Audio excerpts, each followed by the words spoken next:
بسم اللہ الرحمن الرحیم۔ آج ہم ایک مسئلہ بیان کریں گے، میت کی تعزیت کا طریقہ کیا ہے۔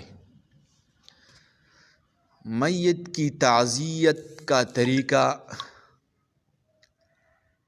ہر علاقے کا، ہر گاؤں کا مختلف ہوتا ہے۔ بعض لوگ آ جاتے ہیں اور دعا کرتے ہیں اور پھر چلے جاتے ہیں۔ بعض علاقوں میں تعزیت کے لیے لوگ آتے ہیں اور ایک سورت پڑھ کر یا تلاوت کر کے دعا کر کے پھر جاتے ہیں۔ طریقہ کیا ہے؟ احناف کے نزدیک میت کی تعزیت یعنی میت کے لواحقین کو صبر کی تلقین اور ان کے غم میں شریک ہونا سنت ہے۔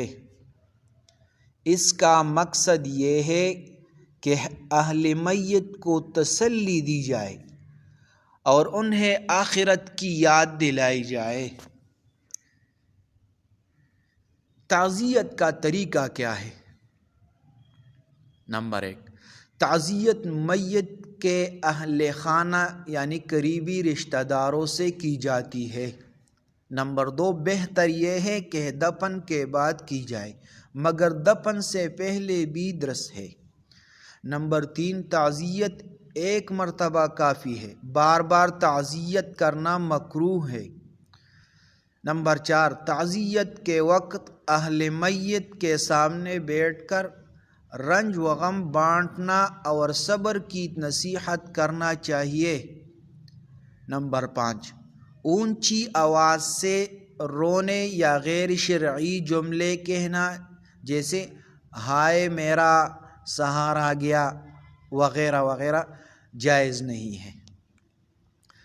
مسنون دعا و کلمات تعزیت پڑھے۔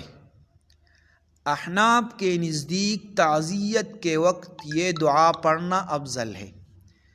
ان للہ ما اخذ ولہ ما اعطى وکل عندہ باجل مسمى فلتصبر ولتحتسب۔ یہ دعا بخاری شریف اور مسلم شریف میں نقل کیا ہے، یعنی اے اللہ ہی کا تھا جو اس نے لیا اور اسی کا ہے جو اس نے دیا، اور ہر چیز اس کے ہاں ایک وقت مقرر پر ہے، پس تم صبر کرو اور ثواب کی نیت رکھو۔ اسی طرح یہ دعا بھی پڑھی جاتی ہے، اعظم اللہ اجرک و احسن عزاءک و غفر لمیتک، یعنی اللہ تعالیٰ تمہیں بڑا اجر عطا فرمائے، تمہیں اچھا بدل عطا کرے اور تمہاری میت کی مغفرت فرمائے۔ تو خلاصہ یہ ہوا، اہل میت کو تسلی دینا، صبر کی تلقین کرنا اور ان کی میت کے لیے دعا کرنا یہ سنت ہے۔ زیادہ رونا دھونا نوحہ یا میت کے گھر بیٹھ کر تعزیت اجتماعی کرنا مکروہ ہے۔ تو یہ مسئلہ ہم نے بیان کیا، یہ سیکھ لے اور دوسروں تک پہنچائے۔ جزاکم اللہ۔